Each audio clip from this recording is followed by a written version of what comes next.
మావిగన్ విషయంలో టీడీపీని సమర్థించే మీడియాలోనే ఒక రకమైన బెరుకు, ఆందోళన, టెన్షన్ మొదలయ్యాయా? మొదలవటం కాదు, పెరుగుతున్నట్టుగా ఉన్నాయి. చూడండి, టీడీపీని చాలా వ్యూహాత్మకంగా సమర్థించే ఈ పేపర్ ఏం రాసిందో.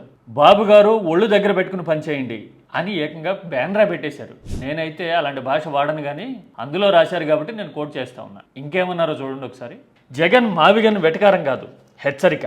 ఏ కారణం చేతనైనా జగన్కి అవకాశం చిక్కితే అమరావతిని నల్లిని నలిపినట్టు నలిపేయడం ఖాయం. ఆ ప్రమాదం తప్పాలంటే పనులన్నీ పూర్తి కావాలి.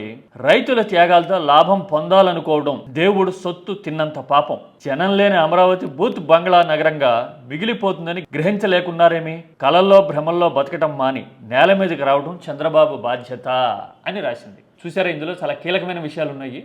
రైతుల త్యాగాలతో రాజకీయ ప్రయోజనం గడపాలనుకోవటం, లాభపడాలనుకోవటం దేవుడు సొమ్ము తిన్నంత పాపం అని రాశారేంటి? అలా ఎవరనుకుంటున్నారు రైతుల త్యాగాలతో పబ్బం గడుపుకోవాలని?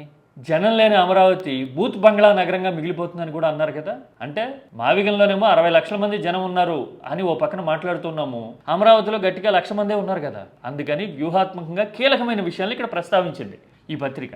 అంటే ఒకటి, నిర్మాణాలు పూర్తి చేయడం మేజర్ ఛాలెంజ్ అయితే, రెండోది నగరీకరణ జరిగి ఒత్తుగా 1 లక్షల మంది జనం రావాలి, జనం ఉన్నారు ఇక్కడ అని నిరూపించాలట. ఇదంతా 3 ఏళ్లలో సాధ్యమేనంటారా? టీడీపీని సమర్థించే పత్రికే ఇలా రాయడాన్ని ఎలా అర్థం చేసుకోవాలి?